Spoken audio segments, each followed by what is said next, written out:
सत श्री अकाल। मैं हाँ जसवीर ते टीवी पंजाब के प्रोग्राम पंजाब नाउ च तुहाडा स्वागत है।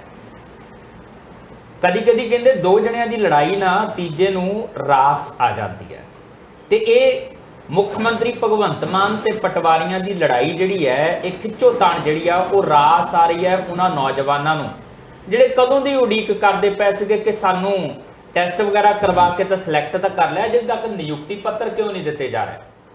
लो जी, उस मामले दे विच कदम अगे वधाता ते मुख्यमंत्री भगवंत मान होरां ने अज ऐलान कर दिता 8 तरीक नूं नियुक्ति पत्र जिहड़े आ वो नवें पटवारियां नूं वंडे जाणगे।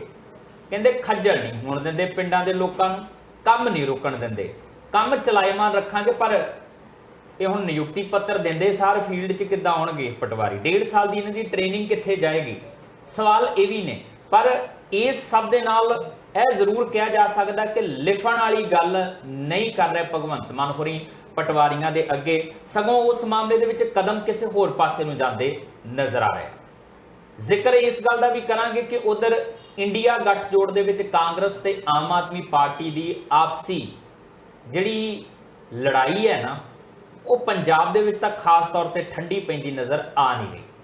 पंजाब दे कांग्रसियां ने तां ये कहता कि ना भाई एडी छेती तो नहीं चीज़ां इधरले पासे नूं तुरदियां, पर पंजाब दे विच ही नवजोत सिंह सिद्धू इस गठजोड़ नूं सार्थक भी दसदा ते ये भी कहंदा आ कि निजी हितां नूं छड्ड दिओ, छोटियां छोटियां लड़ाइयां छड्ड दो, अपनियां कुर्सियां दीयां लड़ाइयां छड्ड दिओ।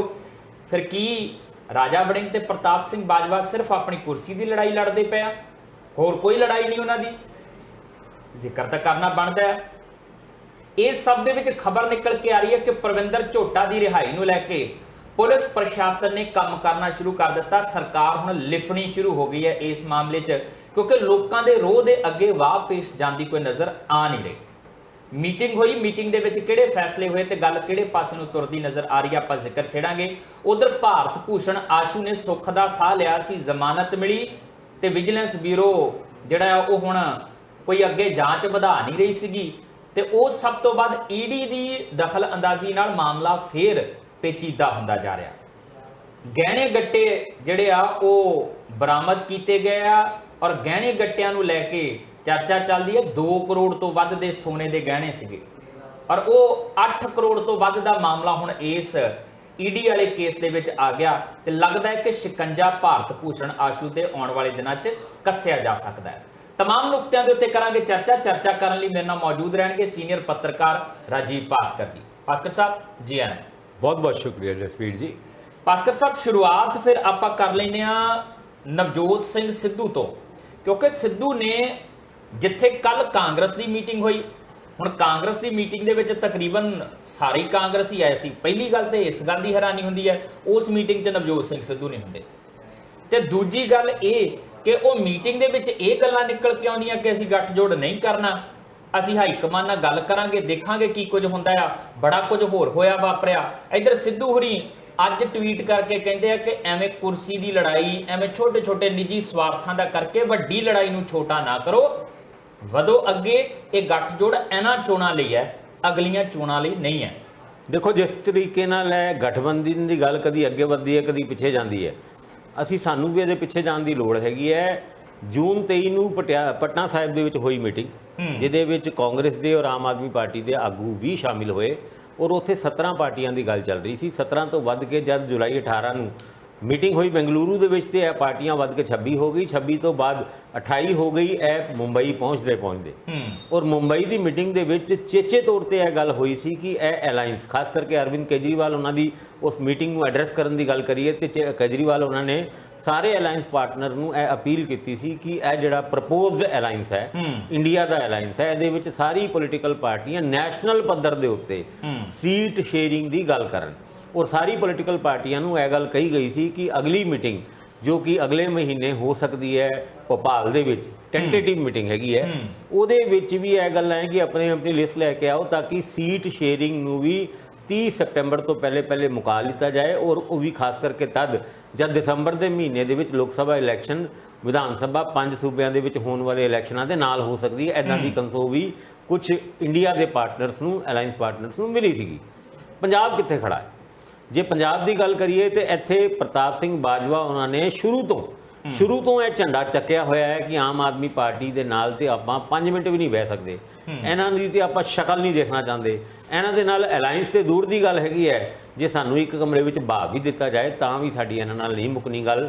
ਹੁਣ ਇੱਦਾਂ ਦੀ ਗੱਲਾਂ ਹੋਣ ਦੇ ਬਾਵਜੂਦ ਕੱਲ ਦੀ ਮੀਟਿੰਗ ਦੇ ਵਿੱਚ ਜਾਂ ਮੀਟਿੰਗ ਦੀ ਪ੍ਰੋਸੀਡਿੰਗਸ ਦੇ ਵਿੱਚ ਅਗਰ ਤੁਸੀਂ ਗੌਰ ਕਰਕੇ ਦੇਖੋ ਔਰ ਛੁਪੀ ਹੋਈ ਅਖਬਾਰਾਂ ਦੇ ਵਿੱਚੋਂ ਕੁਝ ਕੱਢਣ ਦੀ ਕੋਸ਼ਿਸ਼ ਕਰੋ ਤੇ ਪ੍ਰਤਾਪ ਸਿੰਘ ਬਾਜਵਾ ਤੋਂ ਲੈ ਕੇ ਪ੍ਰਗਟ ਸਿੰਘ ਤੋਂ ਲੈ ਕੇ ਅਰੁਣਾ ਚੌਧਰੀ ਤੋਂ ਲੈ ਕੇ ਸੰਗਤ ਸਿੰਘ ਗਿਲਜੀਆ, ਇਹ ਸਾਰੇ तमाम ਲੋਕ ਪੁਰਜ਼ੋਰ ਤਰੀਕੇ ਨਾਲ ਇਸ ਅਲਾਈਅੰਸ ਦਾ ਵਿਰੋਧ ਹੀ ਨਹੀਂ ਕਰਦੇ, ਬਲਕਿ ਕੁਝ ਲੀਡਰ ਤੇ ਇੱਥੇ ਤੱਕ ਵੀ ਧਮਕੀ ਦੇ ਦਿੰਦੇ ਨੇ ਕਿ ਇਦਾਂ ਦਾ ਅਗਰ ਅਲਾਈਅੰਸ ਹੋਇਆ ਤੇ ਉਹ ਕਾਂਗਰਸ ਛੱਡਣ ਵਾਸਤੇ ਮਜਬੂਰ ਹੋ ਸਕਦੇ ਨੇ।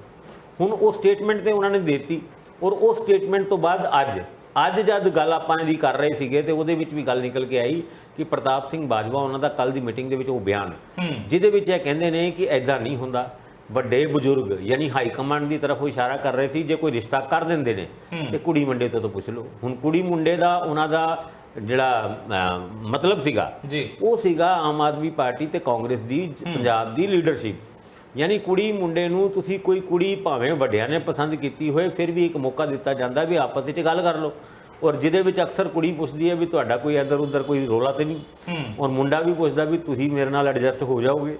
ਐਦਾਂ ਦੀ ਗੱਲਾਂ ਕੀਤੇ ਬਗੈਰ ਕੀਤੇ ਹੋਏ ਰਿਸ਼ਤੇ ਅਕਸਰ ਬਾਅਦ ਚੋਂ ਖਟਾਈ 'ਚ ਪੈ ਜਾਂਦੇ ਨੇ। ਇੰਡੀਕੇਸ਼ਨ ਪ੍ਰਤਾਪ ਸਿੰਘ ਬਾਜਵਾ ਉਹਨਾਂ ਦਾ ਉਸ ਤਰਫ ਸੀਗਾ, ਪਰ ਭਾਵੇਂ ਗੱਲ ਵਿਵਾਹ ਤੋਂ ਲੈ ਕੇ ਸ਼ਾਦੀ ਤੋਂ ਲੈ ਕੇ ਉਹਨਾਂ ਨੇ ਅਲਾਈਅੰਸ ਤੱਕ ਕੀਤੀ, ਪਰ ਇਸ ਅਲਾਈਅੰਸ ਦਾ ਪੁਰਜ਼ੋਰ ਤਰੀਕੇ ਨਾਲ ਕੱਲ ਵੀ ਪ੍ਰਤਾਪ ਸਿੰਘ ਬਾਜਵਾ ਉਹਨਾਂ ਵਿਰੋਧ ਸ਼ੁਰੂ ਕਰ ਰਹੇ ਸੀਗੇ। ਔਰ ਅੱਜ ਦਾ ਦਿਨ ਜਦ ਚੜ੍ਹਦਾ ਹੈ ਤੇ ਨਾਲ ਦੇ ਨਾਲ ਨਵਜੋਤ ਸਿੰਘ ਸਿੱਧੂ ਉਹਨਾਂ ਵੀ ਬਾਪ ਕਰਨਾ ਇੱਥੇ ਗੱਲ ਸ਼ੁਰੂ ਹੋ ਪੂਰੀ ਤੁਸੀਂ ਇਹ ਜਿਹੜੀ ਤੁਸੀਂ ਗੱਲ ਕੀਤੀ ਹੈ ਕਿ ਰਿਸ਼ਤਾ ਕਰਵਾਇਆ ਜਾਂਦਾ ਤੇ ਦੋਨਾਂ ਨੂੰ ਮਿਲਾ ਦਿੱਤਾ ਜਾਂਦਾ ਹੈ, ਮੈਨੂੰ ਲੱਗਦਾ ਕਿ ਇੱਥੇ ਇੱਕ ਚੀਜ਼ ਇਹ ਵੀ ਹੋਈ ਹੈ, ਹਾਈ ਕਮਾਂਡ ਨੇ ਦੋਨਾਂ ਨੂੰ ਪੁੱਛਿਆ ਹੀ ਨਹੀਂ ਹੈ, ਨਾ ਉਧਰਲਿਆਂ ਨੂੰ ਪੁੱਛਿਆ ਨਾ ਇੱਧਰਲਿਆਂ ਨੂੰ ਪੁੱਛਿਆ। ਇਸ ਗੱਲ ਦਾ ਜ਼ਿਕਰ ਪ੍ਰਤਾਪ ਸਿੰਘ ਬਾਜਵਾ ਕਰ ਰਹੇ ਸੀ, ਜਿਹੜਾ ਉਹ ਜਦ ਪੁੱਛਿਆ ਹੀ ਨਹੀਂ ਉਹ ਤਾਂ ਰਿਸ਼ਤਾ ਵੀ ਤੈਅ ਕਰ ਚੁੱਕੇ ਆ।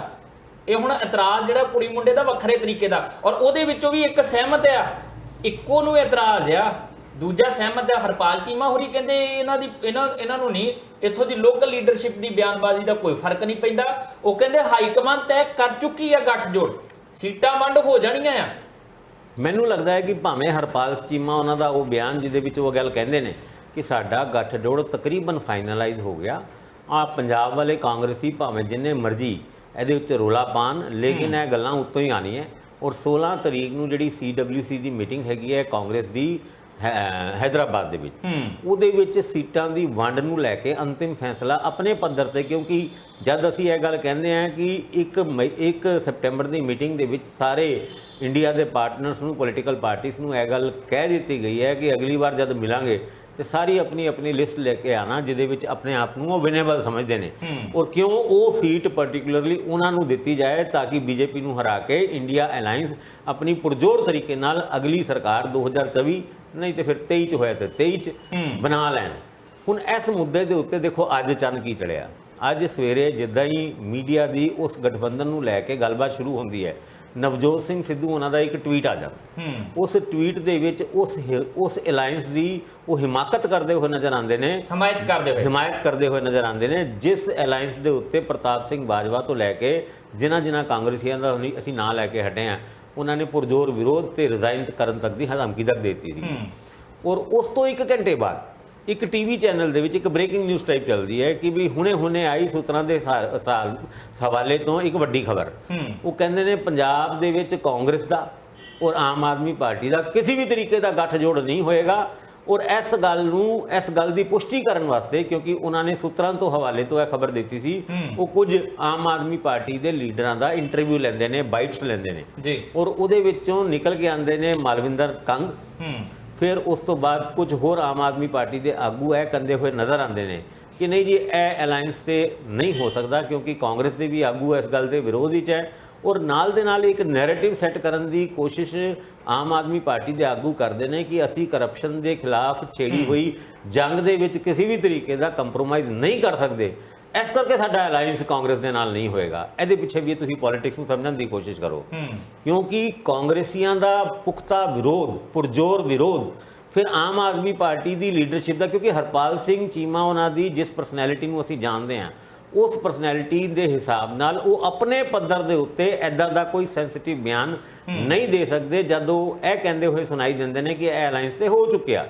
ਇਹ ਤੇ ਹੁਣ ਸਿਰੇ ਚੜਨ ਵਾਲੀ ਗੱਲ ਹੈਗੀ ਹੈ ਪੰਜਾਬ ਦੀ ਲੀਡਰਸ਼ਿਪ। ਹੋ ਰਿਹਾ ਇਹਦੇ ਵਿੱਚ ਭਾਸਕਰ ਸਾਹਿਬ ਕਿ ਜਿਹੜੀ ਗੱਲ ਹਰਪਾਲ ਚੀਮੇ ਨੇ ਕਹੀ ਹੈ ਨਾ ਪੰਜਾਬ ਦੇ ਵਿੱਚ, ਉਹ ਮਾਲਵਿੰਦਰ ਦੀ ਜਿਹੜੀ ਬਾਈਟ ਆ ਉਹਦੇ ਤੁੱਲ ਕਿਤੇ ਵੀ ਨਹੀਂ ਆ ਸਕਦੀ, ਕਿਉਂਕਿ ਆਖਰ ਡਿਸੀਜਨ, ਕਿਉਂਕਿ ਪਾਵਰਫੁਲ ਜਿਹੜੇ ਲੋਕਾਂ ਦੀ ਗੱਲ ਕਰ ਲਈਏ ਤੇ ਸਰਕਾਰ ਦੇ ਵਿੱਚ ਇਸ ਵੇਲੇ ਭਗਵੰਤ ਮਾਨ ਤੋਂ ਬਾਅਦ ਦੂਜੇ ਨੰਬਰ ਤੇ ਹਰਪਾਲ ਚੀਮਾ ਹੀ ਆਉਂਦੇ ਆ। ਦੇਖੋ ਆਂਦੇ ਨੇ, ਪਰ ਹਰਪਾਲ ਸਿੰਘ ਚੀਮਾ ਉਹਨਾਂ ਕਦੀ ਵੀ ਕਿਸੇ ਕੰਟਰੋਵਰਸ਼ੀਅਲ ਮੁੱਦੇ ਦੇ ਉੱਤੇ ਬਿਆਨ ਦਿੰਦੇ ਹੋਏ ਨਹੀਂ ਦੇਖੇ ਗਏ। ਔਰ ਇਹ ਮੁੱਦਾ ਕੰਟਰੋਵਰਸ਼ੀਅਲ ਇਸ ਕਰਕੇ ਹੈ ਕਿ ਆਮ ਆਦਮੀ ਪਾਰਟੀ ਦੀ ਤੇ ਪੰਜਾਬ ਦੀ ਕਾਂਗਰਸ ਦੀ ਲੀਡਰਸ਼ਿਪ ਇਸ ਪ੍ਰਪੋਜ਼ਡ ਅਲਾਈਅੰਸ ਦੇ ਧੁਰ ਵਿਰੋਧੀ ਬਿਆਨ ਦੇ ਰਹੇ ਨੇ। ਇਦਾਂ ਦੇ ਹਾਲਾਤ ਦੇ ਵਿੱਚ ਇਹ ਹੱਕ ਵਾਲਾ ਬਿਆਨ ਜਿਹੜਾ ਹਰਪਾਲ ਚੀਮਾ ਸੀਗਾ ਉਹ ਬਿਨਾਂ ਆਮ ਆਦਮੀ ਪਾਰਟੀ ਦੀ ਹਾਈ ਕਮਾਂਡ ਦੀ ਸਹਿਮਤੀ ਦੇ ਰੂ ਨਹੀਂ ਦਿੱਤਾ ਜਾ ਸਕਦਾ। ਬਿਲਕੁਲ। ਔਰ ਹੁਣ ਵੀ ਜਿਹੜੇ ਬਿਆਨ ਤੁਸੀਂ ਅਗਰ ਉਹਦੀ ਡੂੰਘਾਈ ਦੇ ਵਿੱਚ ਜਾਣ ਦੀ ਕੋਸ਼ਿਸ਼ ਕਰੋ, ਉਹ ਇਹ ਕਹਿ ਰਹੇ ਨੇ ਮਾਲਵਿੰਦਰ ਕੰਗ ਹੋਣਾ ਵੀ ਔਰ ਹੋਰ ਵੀ ਆਮ ਆਦਮੀ ਪਾਰਟੀ ਦੇ ਲੀਡਰ, ਕਿਉਂਕਿ ਅਸੀਂ ਜ਼ੀਰੋ ਟੋਲਰੈਂਸ ਅਗੇਂਸਟ ਕਰਪਸ਼ਨ ਦੇ ਮੁੱਦੇ ਦੇ ਉੱਤੇ ਕਿਸੇ ਵੀ ਤਰੀਕੇ ਦਾ ਕੋਈ ਕੰਪਰੋਮਾਈਜ਼ ਨਹੀਂ ਕਰ ਸਕਦੇ, ਇਸ ਕਰਕੇ ਸਾਡਾ ਕਾਂਗਰਸ ਦੇ ਨਾਲ ਨਹੀਂ ਅਲਾਈਅੰਸ ਹੁੰਦਾ। ਕਿਸੇ ਨਾ ਕਿਸੇ ਤਰੀਕੇ ਨਾਲ ਉਹ ਕਾਂਗਰਸ ਨੂੰ ਘੇਰਨ ਦੀ ਕੋਸ਼ਿਸ਼ ਕਰ ਰਹੇ ਨੇ। ਕੌਣ ਨਹੀਂ ਜਾਣਦਾ ਜ਼ੀਰੋ ਟੋਲਰੈਂਸ। ਅੱਜ ਜਦੋਂ ਤੋਂ ਅਲਾਈਅੰਸ ਦੀ ਗੱਲ ਚੱਲੀ ਹੈ ਤੇ ਸੁਰ ਕਿੱਦਾਂ ਬਦਲਿਆ, ਕਿੱਦਾਂ ਮੁਹਾਨ ਮੁੜਿਆ ਵਿਜੀਲੈਂਸ ਬਿਊਰੋ ਦਾ ਭਾਜਪਾ ਦੇ ਲੀਡਰਾਂ ਦੇ ਵੱਲ।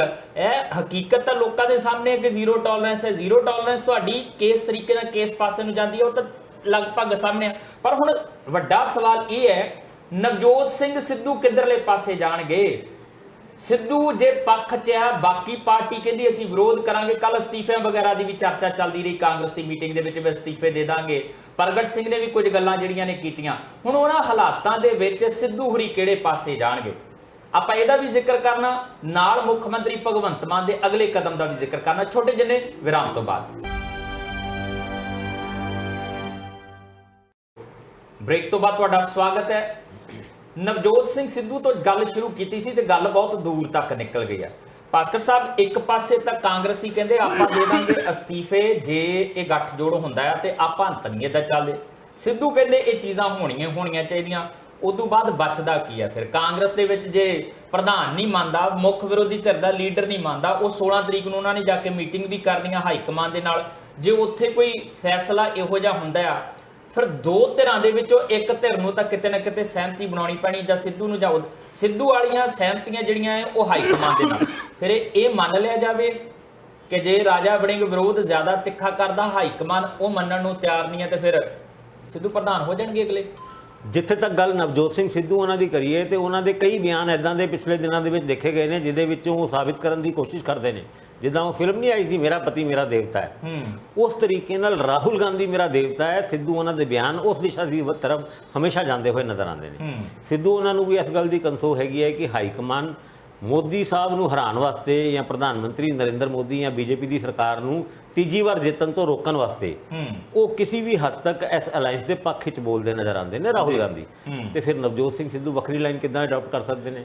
ਔਰ ਉਹ ਵੀ ਖਾਸ ਕਰਕੇ ਤਦ ਜਦ ਪਾਰਟੀ ਦੇ ਵਿੱਚ ਹੀ ਉਹਨਾਂ ਦੇ ਵਿਰੋਧੀ ਰਾਜਾ ਵੜਿੰਗ ਹੋਣ, ਪ੍ਰਤਾਪ ਸਿੰਘ ਬਾਜਵਾ ਹੋਣ, ਜਾਂ ਉਹ ਤਮਾਮ ਆਗੂ ਜਿਹੜਾ ਪਾਰਟੀ ਲਾਈਨ ਤੋਂ ਅਗੇਂਸਟ ਗੱਲ ਕਰਦੇ ਨੇ, ਰਾਹੁਲ ਗਾਂਧੀ ਦੀ ਸੋਚ ਤੋਂ ਵੱਖਰੀ ਗੱਲ ਕਰ ਰਹੇ ਨੇ, ਜਾਂ ਪਾਰਟੀ ਹਾਈ ਕਮਾਂਡ ਨੂੰ ਸਿੱਧੇ ਤਰੀਕੇ ਨਾਲ ਚੈਲੰਜ ਤੱਕ ਕਰ ਰਹੇ ਨੇ, ਰੈਜ਼ਿਗਨੇਸ਼ਨ ਔਰ ਬਲੀ ਦੇਣ ਦੀ ਗੱਲਾਂ ਤੱਕ ਕਰ ਰਹੇ ਨੇ। ਉਹਦੇ ਵਿੱਚ ਨਵਜੋਤ ਸਿੰਘ ਸਿੱਧੂ ਦਾ ਇਹ ਟਵੀਟ ਕਿ ਜਿਹੜਾ ਮੋਦੀ ਉਹਨਾਂ ਨੂੰ ਹਰਾਉਣ ਵਾਸਤੇ ਔਰ ਕਾਂਗਰਸ ਨੂੰ ਇੰਡੀਆ ਦੇ ਵਿੱਚ ਕਾਂਗਰਸ ਦੀ ਔਰ ਆਮ ਆਦਮੀ ਪਾਰਟੀ ਦੇ ਅਲਾਈਅੰਸ ਤੋਂ ਉਹਨਾਂ ਨੂੰ ਕੋਈ ਪਰਹੇਜ਼ ਨਹੀਂ ਹੈ, ਰਾਦਰ ਉਹ ਐਡਵੋਕੇਟ ਕਰ ਰਹੇ ਨੇ ਕਿ ਇਹ ਅਲਾਈਅੰਸ ਹੋਣਾ ਚਾਹੀਦਾ ਔਰ ਇਸ ਅਲਾਈਅੰਸ ਦੇ ਰਾਹੀਂ ਉਹ ਪੂਰੀ ਇੰਡੀਆ ਦੇ ਵਿੱਚ ਸਰਕਾਰ ਬਣਾਉਣ ਦੇ ਵਿੱਚ ਸક્ષਮ ਹੋ ਸਕਦੇ ਨੇ। ਇਸ ਗੱਲ ਤੋਂ ਬਾਅਦ ਜੇ ਅਸੀਂ ਗੱਲ ਕਰਕੇ ਹਟੇ ਹਾਂ, ਇੱਕ ਟੀਵੀ ਚੈਨਲ ਨੇ ਇਹ ਕਹਿਣਾ ਸ਼ੁਰੂ ਕਰਤਾ ਕਿ ਵੀ ਕਿਸੇ ਵੀ ਤਰੀਕੇ ਨਾਲ ਇਹ ਅਲਾਈਅੰਸ ਨਹੀਂ ਹੋਏਗਾ। ਕਈ ਵਾਰ ਬਹੁਤ ਸਾਰੀ ਚੀਜ਼ਾਂ ਪਲਾਂਟਡ ਹੁੰਦੀਆਂ ਔਰ ਜਦ ਅਖਬਾਰ ਵਾਲੇ ਜਾਂ ਮੀਡੀਆ ਵਾਲੇ ਆਪਣਾ ਸੂਤਰ ਨਹੀਂ ਦੱਸ ਰਹੇ ਹੁੰਦੇ, ਕਿਉਂਕਿ ਸੂਤਰ ਕੌਣ ਹੋ ਸਕਦਾ ਇਸ ਗੱਲ ਦਾ ਅੰਦਾਜ਼ਾ ਅਸੀਂ ਵੀ ਲਾ ਸਕਦੇ ਹਾਂ ਕਿ ਕਿਹੜੇ ਚੈਨਲ ਦਾ ਜਾਂ ਕਿਹੜੇ ਮੀਡੀਆ ਵਾਲੇ ਦਾ। ਆਪਾਂ ਕਿਹੜਾ ਦੱਸਦੇ ਆ ਭਾਸਕਰ ਸਾਹਿਬ, ਪਰ ਫਿਰ ਵੀ ਸਾਨੂੰ ਆਪਣੇ ਸੂਤਰ ਦਾ ਤੇ ਪਤਾ ਹੁੰਦਾ। ਸੂਤਰ ਦਾ ਮਤਲਬ ਇਹ ਹੁੰਦਾ ਕਿ ਨਹੀਂ ਦੱਸਣਾ ਸੀ ਸਾਨੂੰ ਕਿੱਥੇ ਤੱਕ ਦੇ ਸੂਤਰ ਕੀ ਕਹਿ ਸਕਦੇ ਆ ਅਸੀਂ ਵੀ। ਜਦ ਪੋਲੀਟੀਕਲ ਸਿਚੁਏਸ਼ਨ ਨੂੰ ਤੁਸੀਂ ਓਵਰਆਲ ਦੇਖਣ ਤੋਂ ਬਾਅਦ ਉਹਨੂੰ ਸਮਝਣ ਦੇ ਵਿੱਚ ਸક્ષਮ ਹੁੰਦੇ ਹੋ ਤੇ ਤੁਹਾਨੂੰ ਕਈ ਵਾਰ ਸੂਤਰਾਂ ਦੀ ਵੀ ਲੋੜ ਨਹੀਂ ਪੈਂਦੀ, ਤੁਹਾਨੂੰ ਉਸ ਅੰਡਰਸਟੈਂਡਿੰਗ ਹੋਣੀ ਚਾਹੀਦੀ ਹੈ ਕਿ ਕਿਹੜੀ ਗੱਲ ਕਿੱਥੋਂ ਉੱਠ ਰਹੀ ਹੈ ਤੇ ਕਿੱਥੇ ਜਾ ਰਹੀ ਹੈ।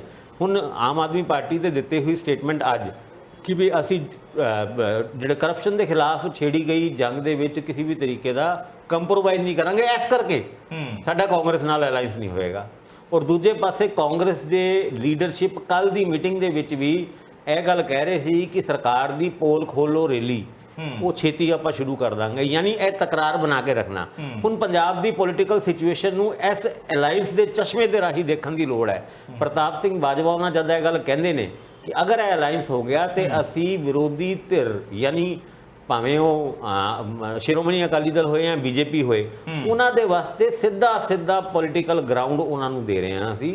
ਔਰ ਜੇ ਟੈਸਿਟ ਅੰਡਰਸਟੈਂਡਿੰਗ ਦੇ ਨਾਲ ਇਹ ਇਲੈਕਸ਼ਨ ਲੜੇ ਜਾਂਦੇ ਨੇ ਕਿ ਵੀ ਆਮ ਆਦਮੀ ਪਾਰਟੀ ਤੇ ਕਾਂਗਰਸ ਪੁਰਜ਼ੋਰ ਤਰੀਕੇ ਨਾਲ ਇੱਕ ਦੂਜੇ ਦੇ ਵਿਰੋਧ ਵਿੱਚ ਜਾ ਕੇ ਇਹ ਇਲੈਕਸ਼ਨ ਲੜਦੇ ਨੇ, ਤੇ ਸਿਚੁਏਸ਼ਨ ਕੀ ਹੋਏਗੀ? ਜਿਹੜੇ ਆਮ ਆਦਮੀ ਪਾਰਟੀ ਤੋਂ ਹੋਏ ਨਾਰਾਜ਼ ਐਂਟੀ ਇਨਕੰਬੈਂਸੀ ਦੇ ਵੋਟ ਉਹ ਜਾ ਕੇ ਕਾਂਗਰਸ ਨੂੰ ਪੈ ਜਾਣਗੇ, ਤੇ ਉਸ ਤੋਂ ਬਾਅਦ ਅਕਾਲੀ ਦਲ ਤੇ ਬੀਜੇਪੀ ਫਿਰ ਉੱਥੇ ਦੇ ਉੱਥੇ ਖੜੇ, ਯਾਨੀ ਚੁਬਾਰੇ ਤੇ ਖੜ ਕੇ ਆਪਸੀ ਫ੍ਰੈਂਡਲੀ ਮੈਚ ਨੂੰ ਦੇਖਦੇ ਰਹਿ ਜਾਣਗੇ। ਮਤਲਬ ਕੁੱਲ ਮਿਲਾ ਕੇ ਵਿਰੋਧ ਵੀ ਇਹਨਾਂ ਦਾ ਇੱਕ ਦਿਖਾਵਾ ਹੈ ਤਾਂ ਕਿ ਉਹ ਲੋਕਾਂ ਦੇ ਵਿੱਚ ਭਰਮ ਵੀ ਬਣਿਆ ਰਵੇ ਕਿ ਨਹੀਂ ਜੀ ਦੋਨੋਂ ਇੱਕ ਦੂਜੇ ਦੇ ਵਿਰੋਧੀ ਆ ਤੇ ਗੱਠਜੋੜ ਵੀ ਚੱਲਦਾ ਰਵੇ। ਪਰ ਲੋਕ ਕਿੱਥੇ ਇੰਨੇ ਭੋਲੇ ਆ, ਲੋਕ ਸਭ ਜਾਣਦੇ ਆ। ਐਡੇ ਕੱਚੇ ਕੂਲੇ ਹੁਣ ਲੋਕ ਰਹਿ ਨਹੀਂ ਗਏ, ਤੇ ਕੱਚੇ ਕੂਲੇ ਲੱਗਦਾ ਮੁੱਖ ਮੰਤਰੀ ਭਗਵੰਤ ਮਾਨ ਮੇਰੀ ਰਹਿ, ਤੇ ਉਹ ਹੁਣ ਮੈਨੂੰ ਲੱਗਦਾ ਕਿ ਸਾਰਾ ਲੇਖਾ ਜੋਖਾ ਪੂਰਾ ਕਰ ਦੇਣ ਲੱਗੇ। ਜਿਹੜੀ ਖਿੱਝ ਜਿਹੜੀ ਉਹਨਾਂ ਨੂੰ ਨਮੂਸ਼ੀ ਝੱਲਣੀ ਪਈ ਉਹ ਪੰਚਾਇਤਾਂ ਦੇ ਮਾਮਲੇ 'ਚ ਨਾ ਯੂ ਟਰਨ ਲੈਣੇ ਪਏ, ਤੇ ਉਹ ਹੁਣ ਸਾਰਾ ਉਹ ਪਟਵਾਰੀਆਂ ਤੇ ਕੱਢਣ ਲੱਗੇ ਆ ਗੁੱਸਾ। ਉਹ ਕਹਿੰਦੇ ਬੈਠੇ ਰਹੋ ਮੰਗਾਂ ਆਪਣੀਆਂ ਮਨਵਾਉਣ ਦੇ ਲਈ, ਕਲਮ ਛੱਡੀ ਬੈਠੀ ਰਹੋ, ਤੇ ਆਹ ਜਿਹੜੇ ਬਾਕੀ ਸਰਕਲ ਆ ਨਾ ਇਹਨਾਂ ਨੂੰ ਭਰਨ ਦਾ ਅਸੀਂ ਆਪ ਕੰਮ ਕਰਾਂਗੇ। ਹਾਲਾਂਕਿ ਬਹੁਤ ਵੱਡਾ ਚੈਲੰਜ ਆ ਉਹ ਪੂਰਾ ਕਰਨਾ, ਕਿਉਂਕਿ 1.5 ਸਾਲ ਦੀ ਘੱਟੋ ਘੱਟ ਟ੍ਰੇਨਿੰਗ ਹੋਣੀ ਚਾਹੀਦੀ ਆ ਪਟਵਾਰੀ ਦੀ, ਫਿਰ ਉਹ ਸਰਕਲ ਦੇ ਵਿੱਚ ਆਏਗਾ। ਪਰ ਐਲਾਨ ਕਰਤਾ ਉਹਨਾਂ ਨੇ, ਐਲਾਨ ਵੀ ਬੜਾ ਇਸ਼ਾਰੇ ਦੇ ਵਿੱਚ ਕੀਤਾ। ਉਹ ਕਹਿੰਦੇ ਜਿਹੜਾ 8 ਤਰੀਕ ਨੂੰ ਅਸੀਂ ਨਿਯੁਕਤੀ ਪੱਤਰ ਵੰਡਣ ਜਾ ਰਹੇ ਹਾਂ, ਛੇਤੀ ਨਵੀਆਂ ਨੌਕਰੀਆਂ ਦੀ ਵੀ ਨੋਟੀਫਿਕੇਸ਼ਨ ਹੋਏਗੀ, ਔਰ ਲੋਕਾਂ ਨੂੰ ਤੰਗ ਨਹੀਂ ਹੋਣ ਦੇਵਾਂਗੇ, ਨਵੇਂ ਹੱਥਾਂ 'ਚ ਕਲਮ ਦੇਣ ਜਾ ਰਹੇ ਹਾਂ, ਕਿਉਂਕਿ ਕਲਮ ਤੋਂ ਹੀ ਗੱਲ ਸ਼ੁਰੂ ਹੋਈ ਸੀਗੀ। ਦੇਖੋ ਜਿਸ ਤਰੀਕੇ ਨਾਲ ਆਮ ਆਦਮੀ ਪਾਰਟੀ ਦੀ ਸਰਕਾਰ ਦੇ ਬਾਰੇ 'ਚ ਪੰਜਾਬ ਦੇ ਲੋਕ ਗੱਲ ਕਰਦੇ ਨੇ, ਔਰ ਕੁਝ ਲਿੱਤੇ ਹੋਏ ਫੈਸਲੇ ਔਰ ਉਹਨਾਂ ਫੈਸਲਿਆਂ ਤੋਂ ਲਿੱਤਾ ਹੋਇਆ ਯੂ ਟਰਨ ਜਦ ਧਿਆਨ ਹੀ ਚਾਹੁੰਦਾ ਹੈ ਤੇ ਲੱਗਦਾ ਹੈ ਕਿ ਵੀ ਇਹ ਗੱਲ ਸਹੀ ਹੈ ਕਿ ਇਹ ਇਨਐਕਸਪੀਰੀਅੰਸ ਸਰਕਾਰ ਹੈ। ਇਸ ਸਰਕਾਰ ਨੂੰ ਬਹੁਤਾ ਕੋਈ ਐਕਸਪੀਰੀਅੰਸ ਨਹੀਂ। ਹੁਣ ਗੱਲ ਮੰਤਰੀ ਮੰਡਲ ਦੀ ਵੀ ਕਰੀਏ ਕਿ ਭਗਵੰਤ ਮਾਨ ਉਹਨਾਂ ਉਹ ਵੀ ਪਹਿਲੀ ਵਾਰ ਮੁੱਖ ਮੰਤਰੀ ਬਣੇ ਨੇ, ਉਹਨਾਂ ਦੇ ਵੀ ਦਿੱਤੇ ਹੋਏ ਕਈ ਬਿਆਨਾਂ ਦੇ ਉੱਤੇ ਸ਼ੱਕ ਸ਼ੁਬਾ ਹੁੰਦਾ ਹੈ, ਔਰ ਜਦ ਉਹਨਾਂ ਦੇ ਦਿੱਤੇ ਹੋਏ ਬਿਆਨਾਂ ਦੇ ਉੱਤੇ ਜ਼ਮੀਨੀ ਪੱਧਰ ਤੇ ਕੋਈ ਕੰਮ ਨਾ ਹੋਏ ਤੇ ਫਿਰ ਇੱਕ ਮੁੱਖ ਮੰਤਰੀ ਦੀ ਪਦ ਦੀ ਵੀ ਗਰੀਮਾ ਖਤਰੇ 'ਚ ਪੈ ਜਾਂਦੀ ਹੈ, ਔਰ ਮੁੱਖ ਮੰਤਰੀ ਦੇ ਕੀਤੇ ਹੋਏ ਵਰਡ ਦਿੱਤੇ ਹੋਏ ਸ਼ਬਦ ਉਹਦਾ ਉੱਤੇ ਵੀ ਲੋਕਾਂ ਦਾ ਭਰੋਸਾ ਉੱਠ ਜਾਂਦਾ ਹੈ। ਔਰ ਪੰਚਾਇਤਾਂ ਦੀ ਚੋਣਾਂ ਨੂੰ ਲੈ ਕੇ ਲਿੱਤਾ ਹੋਇਆ ਯੂ ਟਰਨ, ਤੇ ਹੁਣ ਜ਼ਿਲ੍ਹਾ ਪਰਿਸ਼ਦ ਔਰ ਪੰਚਾਇਤ ਸਮਿਤੀ ਦੇ ਚੋਣਾਂ ਦੇ ਵਿੱਚ ਵੀ ਉਹ ਨੋਟੀਫਿਕੇਸ਼ਨ ਅੱਜ ਕੱਲ੍ਹ ਵਾਪਸ ਲੈ ਲਿਆ ਉਹਨਾਂ ਨੇ। ਔਰ ਉਸ ਤੋਂ ਬਾਅਦ ਹੁਣ ਪਟਵਾਰੀਆਂ ਦੀ ਗੱਲ ਦੇਖੋ, ਐਸਮਾ ਲਾਇਆ ਸੀਗਾ, ਔਰ ਜਦ ਐਸਮਾ ਲਾਇਆ ਸੀਗਾ ਔਰ ਪਟਵਾਰੀਆਂ ਦੀ ਉਸ ਪ੍ਰਪੋਜ਼ਡ ਸਟ੍ਰਾਈਕ ਦੇ ਅਗੇਂਸਟ ਇਹ ਐਸਮਾ ਲਾਇਆ ਗਿਆ ਸੀ, ਔਰ ਐਸਮਾ ਲਾਏ ਜਾਣ ਤੋਂ ਬਾਅਦ ਸਰਕਾਰ ਸਖਤ ਹੋਏਗੀ ਇਸ ਗੱਲ ਦਾ ਅੰਦੇਸ਼ਾ ਸੀਗਾ, ਪਰ ਸਰਕਾਰ ਹਜੇ ਤੱਕ ਪਟਵਾਰੀਆਂ ਦੇ ਨਾਲ ਸਿੱਧੇ ਤੌਰ ਤੇ ਕੋਈ ਪੰਗਾ ਨਹੀਂ ਲੈ ਰਹੀ। ਪਰ ਹਾਂ, ਜਦ ਪਟਵਾਰੀਆਂ ਨੇ ਵਾਧੂ ਸਰਕਲਾਂ ਦਾ ਚਾਰਜ ਜਾਂ ਕੰਮ ਕਰਨ ਤੋਂ ਮਨਾ ਕਰਤਾ ਤੇ ਕੋਈ ਰਾਹ ਲੱਭਣ ਦੀ ਕੋਸ਼ਿਸ਼ ਸਰਕਾਰ ਨੇ ਹਜੇ ਤੱਕ ਕੀਤੀ ਜ਼ਰੂਰ ਹੈ। 743-47 ਦੇ ਕਰੀਬ ਜਿਹੜੇ ਨਵ ਨਿਯੁਕਤ ਪਟਵਾਰੀ ਸੀਗੇ ਉਹਨਾਂ ਦੀ ਹਜੇ 3 ਮਹੀਨੇ ਦੀ ਟ੍ਰੇਨਿੰਗ ਬਚੀ ਸੀਗੀ, ਉਹਨਾਂ ਨੂੰ ਮੈਦਾਨ ਦੇ ਵਿੱਚ ਉਤਾਰਤਾ, ਔਰ 800 ਤੋਂ ਵੱਧ ਪਟਵਾਰੀਆਂ ਨੂੰ ਨਿਯੁਕਤੀ ਪੱਤਰ ਦੇਣ ਦੀ ਗੱਲ ਹੁਣ ਚੱਲ ਰਹੀ ਹੈ। 710 ਦੇ ਕਰੀਬ। ਔਰ ਐਦਾਂ ਦੇ ਹਾਲਾਤ ਦੇ ਵਿੱਚ ਇਸ ਸਿਚੁਏਸ਼ਨ ਨੂੰ ਕੰਟਰੋਲ ਕਰਨ ਵਾਸਤੇ ਸਰਕਾਰ ਜੁਰਾਬਾਂ ਕੱਸ ਕੇ, ਜੁਰਾਬਾਂ ਉੱਤੇ ਕਹਿੰਦੇ ਨੇ ਕਮਰ ਕੱਸ ਕੇ, ਉਹ ਲੜਨ ਨੂੰ ਤਿਆਰ ਹੈਗੀ ਹੈ। ਪਟਵਾਰੀਆਂ ਨੂੰ ਵੀ ਹੋਲ ਪੈਣੇ ਸ਼ੁਰੂ ਹੋ ਗਏ ਨੇ।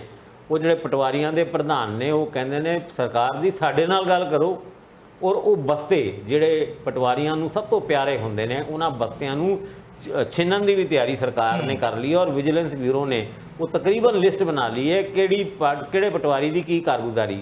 ਯਾਨੀ ਸਰਕਾਰ ਇਸ ਲੜਾਈ ਦੇ ਵਿੱਚ 60% 70% ਜਿੱਤਦੀ ਹੋਈ ਨਜ਼ਰ ਆ ਰਹੀ ਹੈ। ਪਰ ਹੁਣ 11 ਤਰੀਕ ਨੂੰ ਜਦ ਹੋਰ ਸਰਕਾਰੀ ਮੁਲਾਜ਼ਮ ਵੀ ਇਸ ਕੀਤੀ ਹੋਈ ਹੜਤਾਲ ਦੇ ਪੱਖ 'ਚ ਖੜੇ ਹੋ ਜਾਂਦੇ ਨੇ ਤੇ ਸਰਕਾਰ ਉਸ ਸਿਚੁਏਸ਼ਨ ਤੋਂ ਕਿੱਦਾਂ ਨਿਪਟੇਗੀ।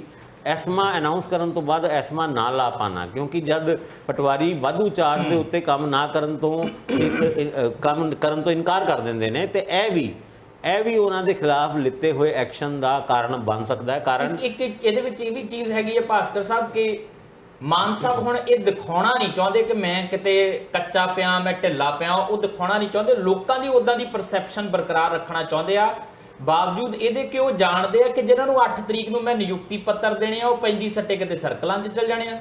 ਟ੍ਰੇਨਿੰਗ ਹੋਣੀ ਆ 1.5 ਸਾਲ ਦੀ, ਉਦੋਂ ਪਹਿਲਾਂ ਉਹ ਉਤਾਰ ਨਹੀਂ ਪਾਉਣਗੇ। ਦੇਖੋ ਜਦ ਜੰਗ ਛਿੜੀ ਹੁੰਦੀ ਹੈ ਤੇ ਕਈ ਵਾਰ ਟ੍ਰੇਨਿੰਗ 1-2 ਦਿਨ ਦੀ ਦੇ ਕੇ ਵੀ ਫੌਜੀ ਨੂੰ ਬੰਦੂਕ ਦੇ ਕੇ ਗਰਾਊਂਡ ਤੇ ਤੁਹਾਨੂੰ ਉਤਾਰਨਾ ਪਤਾ ਕੋਰਟਾਂ 'ਚ ਮਾਮਲੇ ਚੱਲ ਜਾਂਦੇ ਆ। ਨਹੀਂ ਚਲੇ ਜਾਂਦੇ ਨੇ, ਪਰ ਐਸਮਾ ਲੱਗਾ ਹੋਏ ਤੇ ਤਦ ਕੋਰਟਾਂ ਦਾ ਵੀ ਇੰਟਰਫੇਰੈਂਸ ਘੱਟ ਹੋ ਜਾਂਦਾ ਹੈ। ਸਰਕਾਰ ਕਿਸੇ ਵੀ ਐਮਰਜੈਂਸੀ ਸਿਚੁਏਸ਼ਨ ਨੂੰ ਸਾਂਭਣ ਵਾਸਤੇ ਸਰਕਾਰ ਦੇ ਲਿੱਤੇ ਹੋਏ ਫੈਸਲਿਆਂ ਦੇ ਉੱਤੇ ਕਿਸੇ ਵੀ ਤਰੀਕੇ ਦੀ ਕੋਈ ਰੋਕ ਨਹੀਂ ਹੁੰਦੀ, ਔਰ ਖਾਸ ਕਰਕੇ ਜਦ ਐਮਰਜੈਂਸੀ ਲੱਗੀ ਹੋਏ। ਔਰ ਐਸਮਾ ਇੱਕ ਐਮਰਜੈਂਸੀ ਦਾ ਇੱਕ ਵੱਖਰਾ ਰੂਪ ਹੈਗਾ। ਹੁਣ ਐਦਾਂ ਦੇ ਹਾਲਾਤ ਦੇ ਵਿੱਚ ਚਲੋ ਕੋਰਟਾਂ ਦੀ ਗੱਲ ਤੇ ਬਾਅਦ ਚੋਂ ਦੇਖ ਲਾਂਗੇ। ਐਮਰਜੈਂਸੀ ਲੱਗੀ ਨਹੀਂ, ਲਾਈ ਗਈ ਹੈ ਐਮਰਜੈਂਸੀ, ਇਹ ਵੀ ਹੈ ਨਹੀਂ ਸੀ ਸਿਚੁਏਸ਼ਨ। ਐਮਰਜੈਂਸੀ ਹਮੇਸ਼ਾ ਲਾਈ ਜਾਂਦੀ ਹੈ, ਕਿਉਂਕਿ ਇੰਦਰਾ ਗਾਂਧੀ ਨੇ ਵੀ ਲਾਈ ਸੀ ਤਾਂ ਐਮਰਜੈਂਸੀ ਲਾਈ ਸੀਗੀ। ਉਸ ਟਾਈਮ ਦੀ ਕਿਸੇ ਵੀ ਤਰੀਕੇ ਨਾਲ ਐਮਰਜੈਂਸੀ ਨੂੰ ਜਸਟੀਫਾਈ ਨਾ ਤਦ ਕੀਤਾ ਗਿਆ ਸੀ ਨਾ ਹੁਣ ਕੀਤਾ ਗਿਆ। ਪਰ ਚਲੋ ਐਸਮਾ ਲਾਇਆ ਔਰ ਇੱਕ ਪਬਲਿਕ ਦੇ ਵਿੱਚ ਨੈਰੇਟਿਵ ਸੈੱਟ ਹੋਇਆ ਭਗਵੰਤ ਮਾਨ ਉਹਨਾਂ ਦਾ ਕਿ ਇੱਕ ਸਟਰੋਂਗ ਚੀਫ ਮਿਨਿਸਟਰ, ਕਿਉਂਕਿ ਪਹਿਲੇ ਉਹਨਾਂ ਦੇ ਲਿੱਤੇ ਹੋਏ ਯੂ ਟਰਨ ਉਹਨਾਂ ਨੂੰ ਇੱਕ ਵੀਕ ਚੀਫ ਮਿਨਿਸਟਰ ਦੇ ਰੂਪ ਵਿੱਚ ਪ੍ਰੋਜੈਕਟ ਕਰਦੇ ਨੇ। ਪਰ ਕਈ ਵਾਰ ਤੁਸੀਂ ਮੱਲੋ ਮੱਲੀ ਇੱਦਾਂ ਦੇ ਡਿਸੀਜਨ ਲੈ ਜਾਂਦੇ ਹੋ ਔਰ ਉਹਨਾਂ ਡਿਸੀਜਨਾਂ ਦੇ ਉੱਤੇ ਤੁਹਾਨੂੰ ਖੜਨਾ ਵੀ ਪੈਂਦਾ ਹੈ, ਕਿਉਂਕਿ ਜੇ ਤੁਸੀਂ ਪਿਛਾਂਹ ਹਟਦੇ ਹੋ ਤੇ ਫਿਰ ਕਿਹਾ ਜਾਂਦਾ ਵੀ ਕਮਜ਼ੋਰ। ਹੁਣ ਕਮਜ਼ੋਰ ਸ਼ਬਦ ਸੁਣਨਾ ਕਿਸੇ ਨੂੰ ਵੀ ਪਸੰਦ ਨਹੀਂ ਤੇ ਭਗਵੰਤ ਮਾਨ ਉਹਨਾਂ ਨੂੰ ਤਾਂ ਬਿਲਕੁਲ ਵੀ ਨਹੀਂ, ਜਿਹੜਾ ਪਹਿਲੀ ਵਾਰ ਮੁੱਖ ਮੰਤਰੀ ਬਣਿਆ ਹੋਏ ਔਰ ਉਹਦੇ ਅੱਗੇ ਕਮਜ਼ੋਰ ਮੁੱਖ ਮੰਤਰੀ ਲੱਗ ਜਾਏ। ਹਾਲਾਂਕਿ ਪਿਛਲੇ ਦਿਨਾਂ ਦੇ ਵਿੱਚ ਉਹਨਾਂ ਦੀ ਕਮਜ਼ੋਰੀ ਸਾਫ਼ ਨਜ਼ਰ ਆਈ ਜਦ ਇੰਡੀਆ ਅਲਾਈਅੰਸ ਦੇ ਕੇਜਰੀਵਾਲ ਸਾਹਿਬ ਉਹਨਾਂ ਦੇ ਸੁਪਰੀਮੋ ਦੇ ਨਾਲ ਉਹ ਪਹੁੰਚੇ ਇੰਡੀਆ ਦੀ ਮੀਟਿੰਗ ਜਿਹੜੀ ਮੁੰਬਈ ਦੇ ਵਿੱਚ ਹੋ ਰਹੀ ਸੀ ਤੇ ਉੱਥੇ ਬਕਾਇਦਾ ਵੈਨਿਊ ਤੇ ਪਹੁੰਚ ਕੇ ਕੇਜਰੀਵਾਲ ਸਾਹਿਬ ਦਾ ਤੇ ਟਿੱਕਾ ਟੁੱਕਾ ਲਾ ਕੇ ਸਵਾਗਤ ਹੋਇਆ ਤੇ ਭਗਵੰਤ ਮਾਨ ਜੀ ਠੀਕ ਉਹਨਾਂ ਦੇ ਪਿੱਛੇ ਹੁੰਦੇ ਨੇ। ਉਹ ਵੀ ਉਸ ਕੁੜੀ ਦੇ ਕੋਲ ਜਿਹੜੀ ਟਿੱਕਾ ਲਾ ਰਹੀ ਸੀਗੀ ਉਹ ਵੀ ਇੱਦਾਂ ਖੜੇ ਹੋ ਜਾਂਦੇ ਨੇ ਕਿ ਮੈਨੂੰ ਵੀ ਲਾਏਗੀ ਸ਼ਾਇਦ ਟਿੱਕਾ, ਪਰ ਉਹਨੇ ਉਸ ਕੁੜੀ ਨੇ ਕੋਈ ਤਵੱਜੋ ਨਹੀਂ ਦਿੱਤੀ ਔਰ ਉਹਨਾਂ ਨੂੰ ਵਾਪਸ ਕੇਜਰੀਵਾਲ ਸਾਹਿਬ ਦੇ ਪਿੱਛੇ ਚੱਲਣਾ ਪਿਆ। ਉਹ ਵੀ ਇੱਕ ਵੀਡੀਓ ਬੜਾ ਵਾਇਰਲ ਹੋ ਰਿਹਾ ਜਿਹਦੇ ਵਿੱਚ ਪੰਜਾਬੀ ਵੀਡੀਓ ਤਾਂ ਹੋਰ ਇਹ ਜੇ ਤੁਸੀਂ ਕਮਜ਼ੋਰੀ ਦੀ ਗੱਲ ਕਰਦੇ ਹੋ ਤਾਕਤ ਵੀ ਦੇਖ ਲੈਣੇ, ਵੀਡੀਓ ਤਾਕਤ ਵਾਲਾ ਵੀ ਵਾਇਰਲ ਹੋ ਰਿਹਾ। ਉਹ ਜਦੋਂ ਉਹ ਖੇਡਾਂ ਹੋ ਰਹੀਆਂ ਨੇ ਨਾ ਸਕੂਲਾਂ ਦੀਆਂ ਤੇ ਉਹ ਸਾਡੇ ਕੁਲਦੀਪ ਸਿੰਘ ਧਾਲੀਵਾਲ ਹੋਰੀ ਜਿਸ ਤਰੀਕੇ ਨਾਲ ਉਹਨਾਂ ਨਾਲ ਗੱਲ ਕਰਨ ਦੀ ਕੋਸ਼ਿਸ਼ ਕਰਦੇ ਤੇ ਜਿੱਦਾਂ ਭਗਵੰਤ ਮਾਨ ਹੋਰੀ ਇਗਨੋਰ ਕਰਦੇ ਉਹਨਾਂ ਨੂੰ, ਉੱਥੇ ਉਹ ਤਾਕਤ ਦਿਖਾਉਂਦੇ ਵੀ ਜਿਹੜੇ ਉਹ ਨਜ਼ਰ ਆ ਰਹੇ ਨੇ। ਪਰ ਇਸ ਸਭ ਦੇ ਵਿੱਚ ਇੱਕ ਮਾਮਲਾ ਹੋ ਰਿਹਾ ਜਿਹੜਾ ਸਰਕਾਰ ਦੇ ਲਈ ਗਲੇ ਦੀ ਹੱਡੀ ਬਣ ਗਿਆ। ਉਹ ਸੀ ਪ੍ਰਵਿੰਦਰ ਸਿੰਘ ਝੋਟੇ ਦੀ ਗ੍ਰਿਫਤਾਰੀ। ਧਰਨਾ ਲਗਾਤਾਰ ਚੱਲਦਾ ਪਿਆ ਮਾਨਸੇ ਦੇ ਵਿੱਚ ਤੇ ਸਰਕਾਰ ਮਿੰਨਤ ਤਰਲੇ ਕਰ ਰਹੀ ਆ। ਉੱਥੇ ਜਾ ਕੇ ਪ੍ਰਿੰਸੀਪਲ ਬੁੱਧਰਾਮ ਜਾ ਰਹੇ ਆ, ਗੁਰਪ੍ਰੀਤ ਸਿੰਘ ਬਣਾਵਾਲੀ ਜਾ ਰਹੇ ਆ, ਐਸਐਸਪੀ ਨਾਨਕ ਸਿੰਘ ਉੱਥੇ ਜਾ ਰਹੇ ਆ। ਕੱਲ ਮੀਟਿੰਗ ਹੋਈ ਤੇ ਮੀਟਿੰਗ ਦੇ ਵਿੱਚ ਮੰਗਾਂ ਮੰਨ ਲਈਆਂ ਗਈਆਂ, ਝੋਟਾ ਛੇਤੀ ਰਿਹਾ ਹੋ ਸਕਦਾ। ਗੱਲ ਕਿਹੜੇ ਪਾਸੇ ਨੂੰ ਜਾ ਰਹੀ ਹੈ ਚਰਚਾ ਛੇੜਦੇ ਆ ਛੋਟੇ ਜਿਹੇ ਵਿਰਾਮ ਤੋਂ ਬਾਅਦ। ਬ੍ਰੇਕ ਤੋਂ ਬਾਅਦ ਤੁਹਾਡਾ ਸਵਾਗਤ ਹੈ। ਪ੍ਰਵਿੰਦਰ ਝੋਟਾ, ਨਸ਼ੇ ਦੇ ਖਿਲਾਫ ਲੜਾਈ, ਨਿਤ ਦਿਨ ਨੌਜਵਾਨਾਂ ਦੀ ਓਵਰਡੋਜ਼ ਨਾਲ ਹੋਣ ਵਾਲੀ ਮੌਤ, ਸਰਕਾਰ ਦਾ 3 ਲੇਅਰ ਐਕਸ਼ਨ ਪਲਾਨ ਤੇ ਲਗਾਤਾਰ ਲੋਕਾਂ ਦਾ ਪਿੰਡਾਂ ਥਾਵਾਂ ਦੇ ਵਿੱਚ ਕਮੇਟੀਆਂ ਬਣਾ ਕੇ ਇਹ ਕਹਿਣਾ ਵਿਧਾਇਕਾਂ ਨੂੰ ਘੇਰ ਕੇ ਤੁਸੀਂ ਕੀ ਕਰਦੇ ਹੋ, ਪਤਾ ਤੁਹਾਨੂੰ ਸਾਰਾ ਕੁਝ ਆ, ਕਰਦਾ ਕੋਈ ਕੁਝ ਨਹੀਂ ਆ, ਪੁੱਤ ਤਾਂ ਸਾਡੇ ਮਰਦੇ ਆ। ਅੱਜ ਹੀ ਇੱਕ ਵੀਡੀਓ ਵਾਇਰਲ ਹੋ ਰਹੀ ਹੈ, ਲਗਾਤਾਰ ਵੱਖ-ਵੱਖ ਚੈਨਲਾਂ ਤੇ ਚਲਾ ਰਹੇ ਨੇ। ਸ਼ਮਸ਼ਾਨ ਘਾਟ ਦੇ ਵਿੱਚ ਇੱਕ ਲੋਥ ਜਿਹੜੀ ਹੈ ਉਹ ਚਿਖਾ ਦੇ ਉੱਤੇ ਪਈ ਹੈ, ਅਗਨ ਭੇਂਟ ਕਰਨ ਦੀ ਤਿਆਰੀ ਕੀਤੀ ਜਾ ਰਹੀ ਹੈ ਤੇ ਇੱਕ ਨੌਜਵਾਨ ਬਾਬਰ ਕੇ ਬੋਲ ਰਿਹਾ ਹੈ ਕਿ ਅੱਜ ਇੱਕ ਪੁੱਤ ਮਰਿਆ, ਹੋਰ ਮਰਨਗੇ ਤੇ ਨਾਲ ਪਿੰਡ ਦੇ ਨੁਮਾਇੰਦਿਆਂ ਵੱਲ ਉਂਗਲ ਕਰਕੇ ਕਹਿੰਦਾ ਕਿ ਇਹਨਾਂ ਨੂੰ ਸਿਰਫ ਆਪਣੀਆਂ ਗਰੰਟਾਂ ਪਿਆਰੀਆਂ ਨੇ, ਅਸੀਂ ਤਾਂ ਇਹਨਾਂ ਦੇ ਕੋਲ ਲਿਖ ਕੇ ਲੈ ਕੇ ਗਏ ਸੀ ਆ ਨਸ਼ੇ ਦਾ ਕਾਰੋਬਾਰ ਚੱਲਦਾ ਆ, ਬੰਦ ਕਰਵਾ ਦਿਓ, ਪਰ ਕੋਈ ਬੋਲਦਾ ਨਹੀਂ ਆ। ਜ਼ਮੀਰ ਮਰ ਗਿਆ। ਅੱਜ ਇੱਕ ਨਹੀਂ ਗਿਆ, ਹੋਰ ਕਈ ਜਾਣਗੇ। ਇਹ ਰੁਕਣਾ ਨਹੀਂ ਸਿਲਸਿਲਾ। ਜੇ ਤਾਂ ਇਕੱਠੇ ਹੋ ਕੇ ਲੜਾਈ ਲੜਨੀ ਤੇ ਲੜ ਲਓ, ਨਹੀਂ ਤਾਂ ਕੰਮ ਔਖਾ ਹੋ ਜਾਣਾ। ਭਾਸਕਰ ਸਾਹਿਬ, ਇਹ ਵੀਡੀਓ ਆਉਣ ਲੱਗ ਪਈਆਂ ਸ਼ਮਸ਼ਾਨ ਘਾਟ ਦੇ ਵਿੱਚੋਂ, ਇਦਾਂ ਦੀਆਂ ਲੋਕ ਇਸ ਤਰੀਕੇ ਨਾਲ ਵੀ ਗੱਲਾਂ ਕਰਨ ਲੱਗ ਪਏ ਜਿੱਥੇ ਵੈਣ ਪੈਂਦੇ ਆ। ਹੁਣ ਉੱਥੇ ਵੈਣ ਪੈਣ ਦੇ ਨਾਲ ਨਾਲ ਚੇਤਾਵਨੀਆਂ ਆਉਣ ਲੱਗ ਪਈਆਂ ਤੇ ਪ੍ਰਵਿੰਦਰ ਝੋਟੇ ਨੇ ਜਿਸ ਤਰੀਕੇ ਨਾਲ ਨਸ਼ੇ ਦੀ ਰੋਕਥਾਮ ਦਾ ਜਿਹੜਾ ਉਪਰਾਲਾ ਕੀਤਾ ਸੀਗਾ, ਹੋ ਸਕਦਾ ਕਾਨੂੰਨ ਭੰਗ ਕੀਤਾ ਹੋਵੇ, ਕਦੇ ਇਨਕਾਰ ਨਹੀਂ ਕੀਤਾ ਜਾ ਸਕਦਾ ਤੇ ਕਾਨੂੰਨ ਕਿਸੇ ਨੂੰ ਹੱਥ 'ਚ ਲੈਣ ਦਾ ਹੱਕ ਹੈ ਨਹੀਂ। ਪਰ ਜਿਹੜੀ ਜਿਸ ਤਰੀਕੇ ਨਾਲ ਉਹ ਗ੍ਰਿਫਤਾਰੀ ਹੁੰਦੀ ਹੈ ਤੇ ਲੋਕ ਉਸ ਤੋਂ ਬਾਅਦ ਝੋਟੇ ਦੇ ਪੱਖ 'ਚ ਆਉਂਦੇ ਆ। ਸਰਕਾਰ ਨੂੰ ਹੁਣ ਜਾ ਕੇ ਸਮਝ ਆ ਰਿਹਾ ਕਿ ਨਹੀਂ, ਉਹ ਸ਼ਾਇਦ ਓਡੀ ਕਾਹਲੀ ਨਾ ਕਰਦੇ ਤਾਂ ਹਾਲਾਤ ਇਹਨੇ ਵਿਗੜਦੇ ਨਾ। ਕੱਲ ਫਿਰ ਮੰਨ ਕੇ ਆਏ ਜੀ ਕਾਨੂੰਨੀ ਅੜਚਣਾਂ ਜਿੰਨੀਆਂ ਅਸੀਂ ਦੂਰ ਕਰਕੇ ਪ੍ਰਵਿੰਦਰ ਝੋਟੇ ਨੂੰ ਛੱਡ ਦਾਂਗੇ। ਪਰਮਿੰਦਰ ਝੋਟਾ ਪਿਛਲੇ ਦਿਨਾਂ ਦੇ ਵਿੱਚ ਅਚਾਨਕ ਖਬਰਾਂ ਦੇ ਵਿੱਚ ਚਰਚਾ ਦੇ ਵਿੱਚ ਆਇਆ। ਚਰਚਾ ਇਸ ਕਰਕੇ ਸੀ ਕਿ ਪਰਮਿੰਦਰ ਝੋਟਾ, ਜਿਹਨੂੰ ਆਪਾਂ ਅੰਗਰੇਜ਼ੀ ਦੇ ਵਿੱਚ ਵਿਸਲ ਬਲੋਵਰ ਵੀ ਕਹਿੰਦੇ ਆ, ਨਸ਼ਿਆਂ ਦੇ ਖਿਲਾਫ ਪਰਮਿੰਦਰ ਝੋਟੇ ਦੀ ਚਲਾਈ ਹੋਈ ਮੁਹਿੰਮ ਦੇ ਵਿੱਚ ਲੋਕਾਂ ਦਾ ਸਾਥ ਦੇਣ ਤੋਂ ਬਾਅਦ ਝੋਟੇ ਨੂੰ ਵੀ ਪੁਲਿਸ ਦਾ ਫੜਿਆ ਜਾਣਾ ਔਰ ਪੁਲਿਸ ਦੇ ਐਸਐਸਪੀ ਨਾਨਕ ਸਿੰਘ ਦਾ ਸਾਈਟ ਤੇ ਜਾ ਕੇ ਜਾਂ ਉੱਥੇ ਜਾ ਕੇ ਇਹ ਕਹਿਣਾ ਕਿ ਝੋਟੇ ਦੇ ਖਿਲਾਫ ਸਾਡੇ ਕੋਲ ਪੁਖਤਾ ਸਬੂਤ ਹੈ, ਲੇਕਿਨ ਲੋਕਾਂ ਦਾ ਇਕੱਠ ਦਿਨ ਪ੍ਰਤੀ ਦਿਨ ਉੱਥੇ ਵਧਣਾ, ਅਲਟੀਮੇਟਮ ਦੇਣਾ, ਅਲਟੀਮੇਟਮ ਖਤਮ ਹੋਣ ਤੋਂ ਬਾਅਦ ਉਹੀ ਐਸਐਸਪੀ ਨਾਨਕ ਸਿੰਘ ਦਾ ਉੱਥੇ ਜਾਣਾ ਔਰ ਇਹ ਗੱਲ ਕਹਿਣਾ ਕਿ ਅਸੀਂ ਪਰਮਿੰਦਰ ਝੋਟਾ ਉਹਨਾਂ ਨੂੰ ਛੇਤੀ ਛੱਡ ਰਹੇ ਹਾਂ ਔਰ ਛੱਡਣ ਦੇ ਵਾਸਤੇ ਬਕਾਇਦਾ ਐਲਾਨ ਕੀਤਾ ਜਾਂਦਾ ਔਰ ਐਲਾਨ ਕਰਨ ਤੋਂ ਬਾਅਦ ਲੋਕਾਂ ਦੇ ਵਿੱਚ ਛਾਈ ਹੋਈ ਉਹ ਖੁਸ਼ੀ ਦੀ ਲਹਿਰ, ਇਹ ਆਪਣੇ ਆਪ ਵਿੱਚ ਹੀ ਇਸ ਗੱਲ ਨੂੰ ਇੰਡੀਕੇਟ ਕਰਦੀ ਹੈ ਕਿ ਕੋਈ ਵਿਅਕਤੀ ਭਾਵੇਂ ਉਹਦਾ ਪਿਛੋਕੜ ਨਸ਼ੇ ਤੋਂ ਲਿਪਤ ਹੋਏ, ਭਾਵੇਂ ਉਹਦਾ ਪਿਛੋਕੜ ਨਸ਼ੇ ਦੇ ਕਾਰੋਬਾਰ ਦੇ ਵਿੱਚ ਵੀ ਲਿਪਤ ਹੋਏ, ਜੇ ਕੋਈ ਵਿਅਕਤੀ ਸੁਧਰਨਾ ਚਾਹੁੰਦਾ ਹੈ ਤੇ ਐਦਾਂ ਦੇ ਐਗਜ਼ਾਮਪਲ ਬਹੁਤ ਸਾਰੇ ਹੈਗੇ ਨੇ ਸਾਡੇ ਧਰਮ ਦੇ ਵਿੱਚ ਵੀ, ਦੂਜੇ ਧਰਮਾਂ ਦੇ ਵਿੱਚ ਵੀ, ਜਿੱਥੇ ਕੋਈ ਵੀ ਵਿਅਕਤੀ ਕਦੀ ਕਿਸੇ ਹੋਰ ਕਰੈਕਟਰ ਦੇ ਵਿੱਚ ਹੁੰਦਾ ਔਰ ਬਾਅਦ ਚੋਂ ਉਹ ਬੜੇ ਵੱਡੇ ਸੰਤ ਸਾਬਿਤ ਹੋਏ ਨੇ, ਭਗਵਾਨ ਸਾਬਿਤ ਹੋਏ ਨੇ। ਔਰ ਇਸ ਕਰਕੇ ਜੇ ਝੋਟਾ ਪਹਿਲੇ ਸੀਗਾ, ਉਹਦੀ ਪਾਸਟ ਹਿਸਟਰੀ ਨੂੰ ਦੇਖ ਕੇ ਉਹਨੂੰ ਆਪਣੇ ਕੀਤੇ ਹੋਏ ਕੰਮਾਂ ਤੋਂ ਰੋਕਣਾ ਠੀਕ ਹੈ, ਕਾਨੂੰਨ ਆਪਣੇ ਹੱਥ 'ਚ ਨਹੀਂ ਲੈਣਾ ਚਾਹੀਦਾ, ਪਰ ਕਾਨੂੰਨ ਜਦ ਆਪਣਾ ਕੰਮ ਨਹੀਂ ਕਰੇਗਾ ਤਾਂ ਉਹਨੂੰ ਕੌਣ ਆਪਣੇ ਹੱਥ 'ਚ ਲਏਗਾ? ਕਿ ਸਰਕਾਰਾਂ ਆਪਣੇ ਹੱਥ 'ਚ ਲੈਣਗੀਆਂ? ਹੁਣ ਲੋਕ ਇਸ ਗੱਲ ਦੇ ਉੱਤੇ ਜਦ ਧਮਕੀ ਦਿੰਦੇ ਨੇ ਕਿ ਜੇ ਕਾਨੂੰਨ ਆਪਣਾ ਕੰਮ ਹੀ ਨਹੀਂ ਕਰ ਰਿਹਾ ਤੇ ਉਹਨੂੰ ਆਪਣੇ ਹੱਥ 'ਚ ਲੈ ਕੇ ਜੇ ਆਪਾਂ ਕਾਨੂੰਨ ਤੋਂ ਕੁਝ ਕਰਵਾ ਰਹੇ ਹਾਂ ਤੇ ਫਿਰ ਹੋਣੀ ਹੀ ਚਾਹੀਦੀ ਹੈ ਗੱਲ। ਔਰ ਇਸ ਮੁੱਦੇ ਦੇ ਉੱਤੇ ਲੋਕਾਂ ਦੀ ਸਪੋਰਟ, ਕਿਸਾਨਾਂ ਦਾ ਉੱਥੇ ਇਕੱਠ, ਔਰ ਕਿਸਾਨਾਂ ਦਾ ਤੁਹਾਨੂੰ ਯਾਦ ਹੋਏਗਾ 22 ਅਗਸਤ ਤੋਂ ਕਿਸਾਨਾਂ ਨੇ ਇੱਕ ਐਲਾਨ ਕਰਤਾ ਸੀਗਾ ਕਿ ਅਸੀਂ ਪਿੰਡਾਂ ਦੇ ਵਿੱਚ ਕਿਸੇ ਵੀ ਸਿਆਸੀ ਆਗੂ ਨੂੰ ਵੜਨ ਤੱਕ ਨਹੀਂ ਦੇਵਾਂਗੇ ਜਦ ਤੱਕ ਕਿ ਸਾਡੇ ਪਿੰਡਾਂ ਦੇ ਵਿੱਚ ਇਹਨਾਂ ਨੇ ਘੇਰਨਾ ਸੀ ਵਜ਼ੀਰਾਂ ਨੂੰ ਤੇ ਵਿਧਾਇਕਾਂ ਨੂੰ। ਭਾਵੇਂ ਸਰਕਾਰੀ ਮੰਤਰੀਆਂ ਲੀਡਰਾਂ ਨੇ ਉਹਨਾਂ ਕਿਸਾਨਾਂ ਜਾਂ ਹੋਰ ਆਗੂਆਂ ਨਾਲ ਗੱਲਬਾਤ ਕਰਕੇ ਕੁਝ ਪੇਸ਼ਕਸ਼ ਕੀਤੀ ਹੋਏਗੀ ਕਿ ਤੁਸੀਂ ਕਾਨੂੰਨ ਹੱਥ 'ਚ ਨਾ ਲਓ, ਅਸੀਂ ਜਿਹੜੇ ਕੰਮ ਤੁਸੀਂ ਅਨਾਉਂਸ ਕੀਤੇ ਆ ਅਸੀਂ ਉਸ ਪੱਧਰ ਤੇ ਅੱਗੇ ਕਰਾਂਗੇ। ਪਰ ਚਲੋ ਅਨਾਉਂਸਮੈਂਟ ਤੇ ਬਹੁਤ ਹੈ, ਕਿਉਂਕਿ ਸਿਆਸੀ ਅਨਾਉਂਸਮੈਂਟ ਦਾ ਜੋ ਹਾਲ ਸਿਆਸਤ ਦੇ ਵਿੱਚ ਹੁੰਦਾ ਉਹ ਅਸੀਂ ਕਈ ਵਾਰ ਦੇਖ ਚੁੱਕੇ ਹਾਂ। ਉਹੀ ਗੁਟਕਾ ਸਾਹਿਬ ਨੂੰ ਹੱਥ 'ਚ ਰੱਖ ਕੇ ਕੈਪਟਨ ਅਮਰਿੰਦਰ ਸਿੰਘ ਦਾ ਉਹ ਬਠਿੰਡੇ ਵਾਲੀ ਸਹੁੰ, ਉਹ ਹਜੇ ਵੀ ਸਿਆਸੀ ਹਲਕੇ ਦੇ ਵਿੱਚ ਚਰਚਾ ਦਾ ਵਿਸ਼ਾ ਬਣੀ ਹੋਈ ਹੈ। 4 ਹਫ਼ਤਿਆਂ ਦੇ ਵਿੱਚ ਨਸ਼ਾ ਖਤਮ ਕਰ ਦਾਂਗੇ, ਬਾਅਦ 'ਚੋਂ ਨਸ਼ਾ ਮੁਕਾਉਣ ਦੀ ਗੱਲ ਨੂੰ ਲੱਕ ਤੋੜਨ ਤੱਕ ਤੇ ਆ ਕੇ ਉਹ ਕੈਪਟਨ ਅਮਰਿੰਦਰ ਸਿੰਘ 4.5 ਸਾਲ ਰਾਜ ਕਰਕੇ ਜਾਂਦੇ ਨੇ, ਚਲੇ ਜਾਂਦੇ ਨੇ। ਉਸ ਤੋਂ ਬਾਅਦ ਵੀ ਕਹਿੰਦੇ ਨੇ ਕਿ ਅਸੀਂ ਲੱਕ ਤੋੜਦਾ। ਔਰ ਇਹ ਨਵੀਂ ਸਰਕਾਰ, ਬਦਲਾਵ ਦੀ ਸਰਕਾਰ, ਇਹ ਵੀ ਨਸ਼ਿਆਂ ਦੇ ਖਿਲਾਫ ਬੜੀ ਵੱਡੀ ਮੁਹਿੰਮ ਚਲਾਉਣ ਦੀ ਗੱਲ ਕਰਦੀ ਹੈ। ਔਰ ਉਹ ਮੁਹਿੰਮ ਵੀ ਕਿੰਨੀ ਕੁ ਹੁੰਦੀ ਹੈ ਕਿ 15 ਅਗਸਤ ਤੋਂ ਬਾਅਦ 16 ਤਰੀਕ ਨੂੰ ਜਿਹੜੀ ਅਸੀਂ ਇਹ ਮੁਹਿੰਮ ਸ਼ੁਰੂ ਕਰ ਰਹੇ ਹਾਂ, ਅਗਲੇ 15 ਅਗਸਤ ਤੱਕ ਨਸ਼ਾ ਖਤਮ ਹੋਏਗਾ। ਦੱਸੋ 15 ਅਗਸਤ ਤੋਂ ਪਹਿਲੇ ਭਗਵੰਤ ਮਾਨ ਉਹਨਾਂ ਨੂੰ ਨਸ਼ੇ ਨੂੰ ਖਤਮ ਕਰਨ ਵਾਸਤੇ ਕਿਸੇ ਨੇ ਹੱਥ ਬੰਦੇ ਹੋਏ ਸੀ? ਤੁਹਾਡੀ ਸਰਕਾਰ ਬਣੀ ਸੀ, ਕੇਜਰੀਵਾਲ ਸਾਹਿਬ ਸਰਕਾਰ ਬਣਨ ਤੋਂ ਪਹਿਲੇ ਅਕਸਰ ਇਹ ਕਹਿੰਦੇ ਹੋਏ ਸੁਣੇ ਗਏ ਸੀ ਵੀ 4 ਹਫ਼ਤੇ ਤੇ ਨਹੀਂ 4 ਮਹੀਨਿਆਂ ਦੇ ਵਿੱਚ ਜ਼ਰੂਰ ਖਤਮ ਕਰ ਦਾਂਗੇ। 4 ਮਹੀਨੇ ਤੋਂ ਹੁਣ 1.5 ਸਾਲ ਤੋਂ ਵੱਧ ਹੋ ਗਿਆ। ਭਗਵੰਤ ਮਾਨ ਉਹਨਾਂ 1 ਸਾਲ ਹੋਰ ਬਦਲੇ ਦਿੱਤਾ। ਸਾਡੇ ਕੋਲ ਨਾ ਦੇਣ ਦੀ ਕੋਈ ਅਸੀਂ ਨਾ ਦੇਈਏ ਤਾਂ ਵੀ ਅਸੀਂ ਕੀ ਕਰ ਸਕਦੇ ਹਾਂ? ਤੁਹਾਨੂੰ 5 ਸਾਲਾਂ ਵਾਸਤੇ ਚੁਣਿਆ, ਪਰ ਜਦ ਤੁਸੀਂ ਇੱਦਾਂ ਦੇ ਵਾਅਦੇ ਔਰ ਆਪਣੇ ਹੀ ਵਾਅਦਿਆਂ ਦੇ ਉੱਤੇ ਦੁਬਾਰਾ ਵਾਅਦੇ ਕਰਦੇ ਹੋ ਤੇ ਫਿਰ ਲੋਕਾਂ ਦੇ ਮਨਾਂ ਦੇ ਵਿੱਚ ਇੱਕ ਗੱਲ ਬੈਠ ਜਾਂਦੀ ਹੈ ਕਿ ਇਹ ਗੱਲਾਂ ਕਰਦੇ ਨੇ, ਅੱਗੇ ਕੰਮ ਨਹੀਂ ਕਰਦੇ।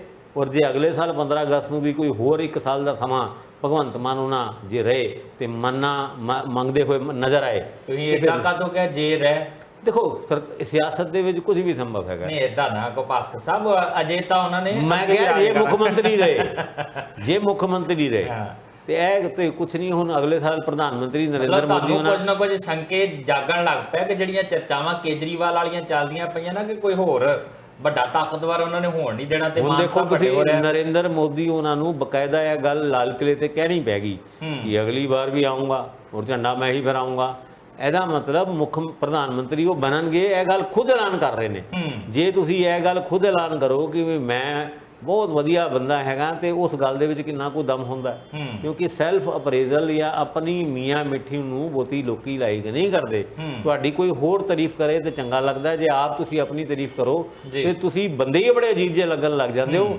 ਇਹ ਤੇ ਸਿਆਸਤ ਦੇ ਵਿੱਚ ਵੀ ਹੈਗਾ।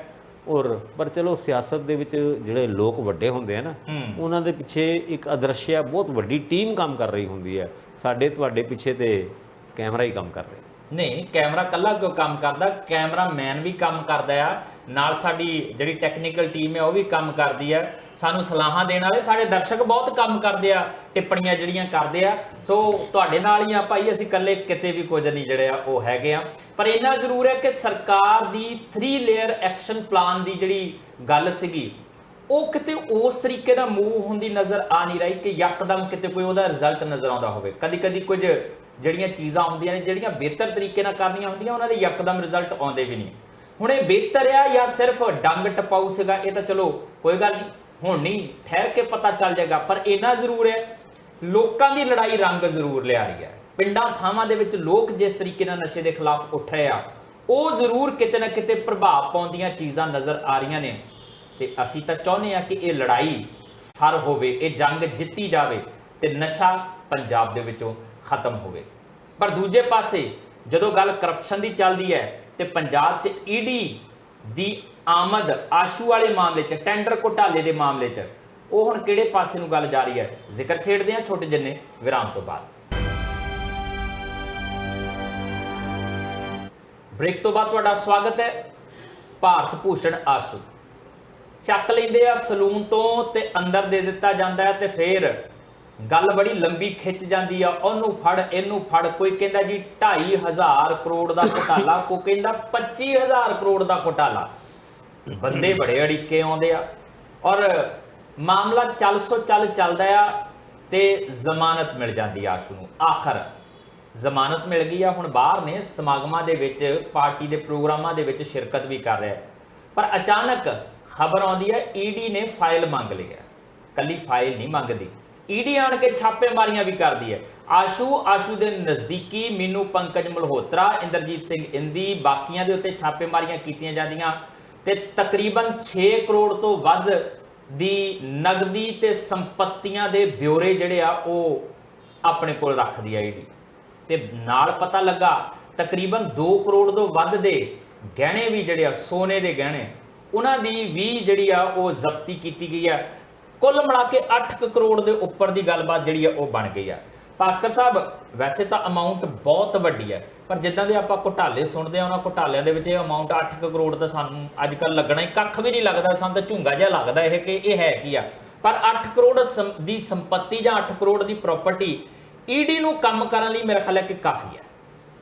22 ਅਗਸਤ 2022 ਦਿਨ ਉਹ ਯਾਦ ਕਰੋ ਜਿਸ ਦਿਨ ਮੈਨੂੰ ਅੱਛੀ ਤਰ੍ਹਾਂ ਯਾਦ ਹੈ ਕਿ ਉਸ ਦਿਨ ਵਿਜੀਲੈਂਸ ਭਵਨ ਚ ਮੋਹਾਲੀ ਦੇ ਸਾਹਮਣੇ ਇੱਕ ਕਾਂਗਰਸ ਦਾ ਧਰਨਾ ਸੀਗਾ। ਰਾਜਾ ਵੜਿੰਗ ਉਹਨਾਂ ਨੇ ਖੰਭੇ ਤੇ ਚੜ ਕੇ ਭਾਸ਼ਣ ਦਿੱਤਾ ਸੀਗਾ ਔਰ ਉੱਥੇ ਆਸ਼ੂ ਉਹਨਾਂ ਨੇ ਵੀ ਉਸ ਆਪਣੇ ਕਾਂਗਰਸੀ ਵਰਕਰਾਂ ਨੂੰ, ਲੀਡਰਾਂ ਨੂੰ ਐਡਰੈਸ ਕੀਤਾ ਸੀਗਾ। ਉਹ ਵੀ ਖੰਭੇ ਤੇ ਚੜ ਗਏ ਸੀ ਔਰ ਉੱਥੇ ਇਹ ਵੀ ਗੱਲ ਨਿਕਲ ਕੇ ਆਈ ਸੀ ਕਿ ਆਸ਼ੂ ਉਹਨਾਂ ਇੱਕ ਆਪਣਾ ਬੈਗ ਪੈਕ ਕਰਕੇ ਆਏ ਨੇ ਔਰ ਵਿਜੀਲੈਂਸ ਨੂੰ ਉਹ ਚੈਲੰਜ ਕਰ ਚੜਾਤਾ। ਮਾਫ ਕਰਨਾ, ਮੈਂ ਗੱਲ ਕੱਟ ਰਿਹਾ, ਖੰਭੇ ਤੇ ਚੜਾਤਾ। ਇਹ ਦ੍ਰਿਸ਼ ਇਮੇਜਿਨ ਕਰਦਿਆਂ ਨੂੰ, ਦਰਸ਼ਕਾਂ ਨੂੰ ਬੜਾ ਅਜੀਬ ਜਿਹਾ ਲੱਗਦਾ ਹੋਵੇਗਾ।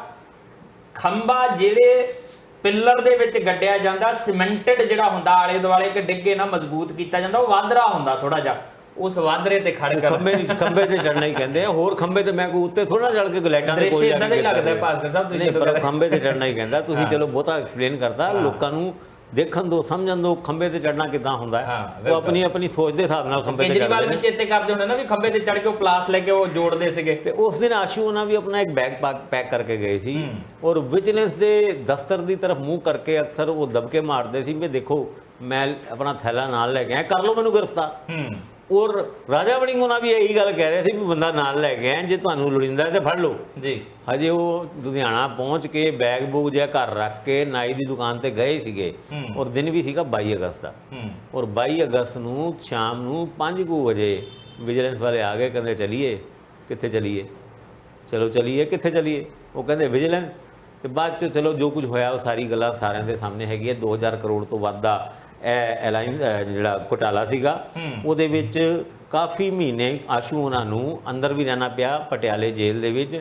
ਪਰ ਵਿਜੀਲੈਂਸ ਤੋਂ ਬੜੀ ਮੁਸ਼ਕਿਲ ਨਾਲ ਉਹਨਾਂ ਦੀ ਜ਼ਮਾਨਤ ਜਦ ਹੋ ਗਈ ਤੇ ਉਹਨਾਂ ਨੂੰ ਲੱਗਦਾ ਸੀ ਬਈ ਚਲੋ ਜਾਨ ਛੁੱਟੀ, ਜਿੰਨਾ ਕੁ ਟਾਈਮ ਅੰਦਰ ਲਾਣਾ ਸੀਗਾ ਹੁਣ ਲਾ ਕੇ ਬਾਹਰ ਆ ਵੀ ਗਏ ਆ ਤੇ ਆ ਕੇ ਆਪਾਂ ਅੱਗੇ ਹੁਣ ਕਿੱਦਾਂ ਵਧਣਾ ਇਸ ਮੁੱਦੇ ਦੇ ਉੱਤੇ। ਔਰ ਸ਼ਾਇਦ ਕ੍ਰਿਸ਼ਨ ਲਾਲ ਧੋਤੀਵਾਲਾ, ਪੰਕਜ ਮੀਨੂ ਮਲਹੋਤਰਾ, ਇੰਦਰਜੀਤ ਇੰਦੀ, ਉਹ ਜਿਹੜਾ ਸਨੀ ਭੱਲਾ, ਜਾਂ ਸਾਰਿਆਂ ਦੀ ਪੁੱਛਗਿੱਛ ਹੋਣ ਤੋਂ ਬਾਅਦ ਸ਼ਾਇਦ ਤੇਲੂ ਰਾਮ ਦੀ ਵੀ ਗੱਲ ਤੋਂ ਕੁਝ ਬਹੁਤਾ ਨਿਕਲ ਕੇ ਨਹੀਂ ਆਇਆ ਸੀਗਾ।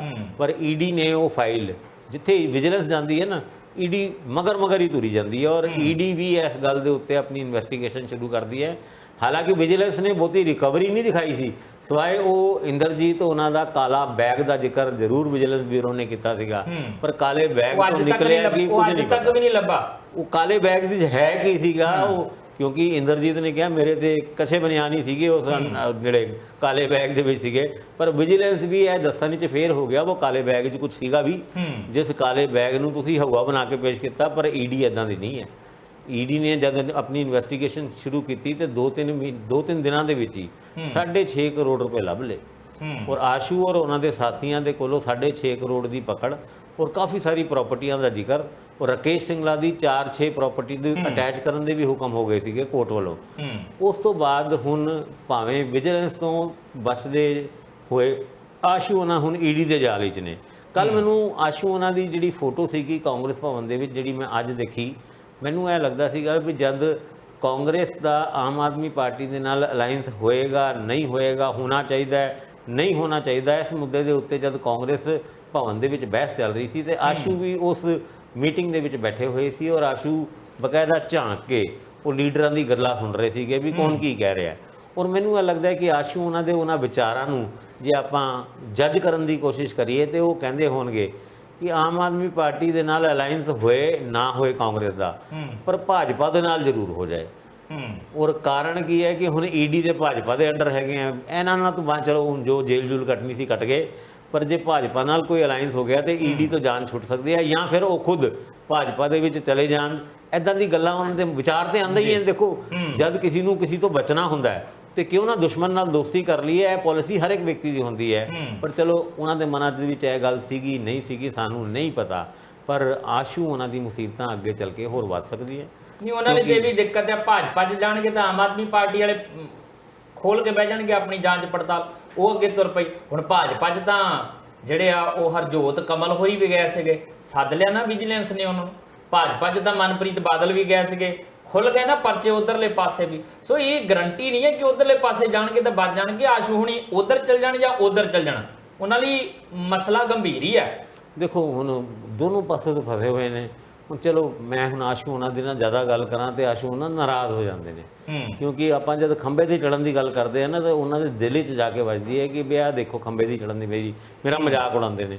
ਆਸ਼ੂ ਜੀ ਆਪਾਂ ਤੁਹਾਡੀ ਬਹੁਤ ਇੱਜ਼ਤ ਕਰਦੇ ਹਾਂ, ਅਸੀਂ ਤੁਹਾਡਾ ਬਿਲਕੁਲ ਮਜ਼ਾਕ ਨਹੀਂ ਉਡਾ ਰਹੇ, ਪਰ ਤੁਹਾਡੇ ਕੀਤੇ ਹੋਏ ਕੰਮਾਂ ਦਾ ਜ਼ਿਕਰ ਨਾ ਕਰੀਏ ਤੇ ਫਿਰ ਵੀ ਸਾਡਾ ਪ੍ਰੋਗਰਾਮ ਨਹੀਂ ਸਰਦਾ। ਔਰ ਉਸ ਤਰੀਕੇ ਨਾਲ ਜਿਹੜਾ ਢੋਆ ਢੁਆਈ ਦਾ ਕੇਸ ਸੀ, ਰਾਕੇਸ਼ ਸਿੰਗਲਾ ਜਿਹੜੇ ਬਾਹਰ ਚਲੇ ਗਏ, 6 ਪ੍ਰਾਪਰਟੀ ਅਟੈਚ ਹੋ ਗਈ, ਤੁਹਾਡੇ ਕੋਲੋਂ ਕਰੋੜਾਂ ਰੁਪਏ ਦੀ ਰਿਕਵਰੀ ਈਡੀ ਨੇ ਕੀਤੀ। ਇਹ ਗੱਲ ਵੀ ਤੇ ਉਹੀ ਸਾਨੂੰ ਈਡੀ ਦੱਸ ਰਹੀ ਹੈ। ਪਰ ਇੱਥੇ ਵੀ ਇਕੱਲਾ ਆਸ਼ੂ ਦੇ ਕੋਲ ਨਹੀਂ, ਜਿੰਨਿਆਂ ਦੇ ਛਾਪਾ ਪਿਆ ਉਹ ਕਲੱਬ ਕਰਕੇ ਜਿਹੜੀ ਇਸ ਪ੍ਰਾਪਰਟੀ ਨੂੰ ਦੱਸਿਆ ਜਾ ਰਿਹਾ ਕਿ 6 ਕਰੋੜ ਮਿਲੇ, ਕੱਲੀ ਆਸ਼ੂ ਦੇ ਕੋਲ ਇਹ ਪ੍ਰਾਪਰਟੀ ਨਹੀਂ ਆ। ਇਹਦੇ ਵਿੱਚ ਮੈਨੂੰ ਇੱਕ ਚੀਜ਼ ਹੋਰ ਥੋੜਾ ਜਿਹਾ ਧਿਆਨ ਮੰਗਦੀ ਹੈ ਕਿ ਇਹ ਈਡੀ ਵੀ ਜਿਹੜੀਆਂ ਜਾਣਕਾਰੀਆਂ ਬਾਹਰ ਕੱਢਣੀਆਂ ਹੁੰਦੀਆਂ ਉਹ ਆਪ ਕੱਢਦੀ ਹੈ ਜਾਣਕਾਰੀਆਂ ਬਾਹਰ, ਉਂਝ ਜਾਣਕਾਰੀਆਂ ਬਾਹਰ ਨਹੀਂ ਆਉਂਦੀਆਂ। ਮੈਂ ਕਿਸੇ ਹੁਣ ਇਹ ਲੀਡਰ ਸੀਗਾ, ਕਾਰੋਬਾਰੀ ਸੀ, ਮੈਨੂੰ ਨਹੀਂ ਪਤਾ, ਉਹਦੀ ਵੀਡੀਓ ਇਸ ਵੇਲੇ ਸੋਸ਼ਲ ਮੀਡੀਆ ਤੇ ਤੁਹਾਨੂੰ ਮਿਲ ਸਕਦੀ। ਬਕਾਇਦਾ ਪ੍ਰੈਸ ਕਾਨਫਰੰਸ ਕਰਕੇ ਉਹ ਕਹਿੰਦਾ ਕਿ ਸ਼ੁਰੂ ਤੋਂ ਲੈ ਕੇ ਅੱਜ ਤੱਕ ਜਿਹੜਾ ਮੈਂ ਗਹਿਣਾ ਗੱਟਾ ਖਰੀਦਿਆ, ਈਵਨ ਕਿ ਜਿਹੜਾ ਕਿਸੇ ਰਿਸ਼ਤੇਦਾਰ ਨੂੰ ਵੀ ਵਿਆਹ ਸ਼ਾਦੀ ਦੇ ਉੱਤੇ ਗਹਿਣਾ ਗੱਟਾ ਪਾਇਆ, ਮੈਂ ਉਹਦਾ ਵੀ ਬਿੱਲ ਸਾਂਭ ਕੇ ਰੱਖਿਆ ਸੀਗਾ। ਸਾਰੇ ਬਿੱਲ ਮੈਂ ਦਿੱਤੇ। ਈਡੀ ਛਾਪਾ ਮਾਰਨ ਆਈ, ਉਹ ਸਮਾਨ ਵੀ ਲੈ ਗਈ, ਗਹਿਣਾ ਗੱਟਾ ਵੀ ਲੈ ਗਈ, ਬਿੱਲ ਵੀ ਲੈ ਗਈ। ਕਹਿੰਦੇ ਤੁਸੀਂ ਖਰੀਦ ਦਾ ਸਹੀ ਪ੍ਰੂਫ ਨਹੀਂ ਦੇ ਪਾਏ, ਹੁਣ ਦੱਸੋ ਕਹਿੰਦੇ ਮੈਂ ਕੀ ਕਰਾਂ। ਇਦੋਂ ਵੱਡਾ ਧੱਕਾ ਕਿਹੜਾ ਹੋ ਸਕਦਾ? ਮਤਲਬ ਏਜੰਸੀਆਂ ਦਾ ਕੰਮ ਆ, ਉਹ ਮੰਨਣ ਚਾਹੇ ਨਾ ਮੰਨਣ ਤੁਹਾਡੀ ਗੱਲ। ਹੁਣ ਭਾਵੇਂ 6 ਕਰੋੜ ਦੀ ਪ੍ਰਾਪਰਟੀ ਜਿਹੜੀ ਹੈ ਸਾਰਿਆਂ ਦੀ ਲੀਗਲ ਹੋਵੇ, ਵਾਜਬ ਹੋਵੇ, ਕਿਉਂਕਿ ਕਈ ਕਾਰੋਬਾਰੀ ਹੈਗੇ ਆ, ਕਈ ਪੁਰਾਣੇ ਸਿਆਸਤਦਾਨ ਹੈਗੇ ਆ, ਕਈ ਪ੍ਰਾਪਰਟੀ ਦਾ ਕੰਮ ਕਰਦੇ ਆ। ਪ੍ਰਾਪਰਟੀ ਦਾ ਕੰਮ ਕਰਨ ਵਾਲਿਆਂ ਦੀ ਇੰਨੀ ਕੁ ਪ੍ਰਾਪਰਟੀ ਇਸ ਹਿਸਾਬ ਨਾਲ ਅੱਗੇ ਪਿੱਛੇ ਕਰਕੇ ਬਥੇਰਾ ਕੁਝ ਹੁੰਦਾ ਹੈ, ਖਰੀਦ ਫਰੋਖਤ ਚੱਲਦੀ ਰਹਿੰਦੀ ਹੈ। ਹੁਣ ਇਹ ਤਾਂ ਤੈਅ ਕਰੇਗੀ ਨਾ ਈਡੀ ਕਿ ਉਹਨੂੰ ਕਿਸ ਤਰੀਕੇ ਨਾਲ ਰੱਖਣਾ, ਤੇ ਜੇ ਇਹਨਾਂ ਦੇ ਮਨਾਂ ਦੇ ਵਿੱਚ ਕਿਤੇ ਚੋਰ ਹੈ, ਕੋਈ ਹੇਰਾਫੇਰੀ ਕੀਤੀ ਹੈ, ਫਿਰ ਤਾਂ ਫਸਣਾ ਲਾਜ਼ਮੀ ਤੌਰ ਤੇ ਜਿਹੜਾ ਉਹ ਮੰਨਿਆ ਜਾ ਸਕਦਾ। ਪਰ ਸਿਆਸਤ ਆ, ਸਿਆਸਤ ਦੇ ਵਿੱਚ ਕਦੇ ਐਨ ਫਸੇ ਹੋਏ ਬੰਦੇ ਤੁਹਾਨੂੰ ਬਾਹਰ ਨਜ਼ਰ ਆ ਜਾਂਦੇ ਆ, ਤੇ ਕਈ ਵਾਰੀ ਜਿਹੜੇ ਬੰਦੇ ਠੀਕ ਠਾਕ ਹੁੰਦੇ ਤੁਹਾਨੂੰ ਲੱਗਦਾ ਹੁੰਦਾ ਇੱਧਰ ਕੁਝ ਨਹੀਂ ਹੋ ਸਕਦਾ, ਉਹ ਫਸੇ ਨਜ਼ਰ ਆਉਂਦੇ। ਫਿਲਹਾਲ ਕੀ ਹੁੰਦਾ ਅੱਗੇ ਦੇਖਦੇ ਹਾਂ। ਇਸੇ ਦੇ ਨਾਲ ਇਜਾਜ਼ਤ ਦਿਓ ਜਸਵੀਰ ਨੂੰ। ਦੇਖਦੇ ਰਹੋ ਟੀਵੀ ਪੰਜਾਬ।